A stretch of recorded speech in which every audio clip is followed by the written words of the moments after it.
Não sei vocês, mas essa sobremesa lembra muito minha infância. Eu usei 2 caixinhas de gelatina de morango e 2 de limão.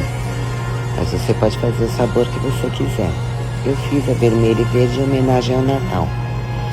Coloquei um pouco menos de quantidade de água que pede na caixinha. Coloquei para as 2 gelatinas, eu coloquei 400 ml de água quente e 150 ml de água fria. Leva a geladeira para endurecer. Estando dura, você vai cortar em quadrados. Para o creme, você vai usar 2 caixinhas de creme de leite, uma de leite condensado e um limão espremido. Bate bem, aí leva a gelatina em quadrados para a travessa, coloca o creme e leva a geladeira para endurecer um pouquinho. Fica super linda, muito cremosa e deliciosa.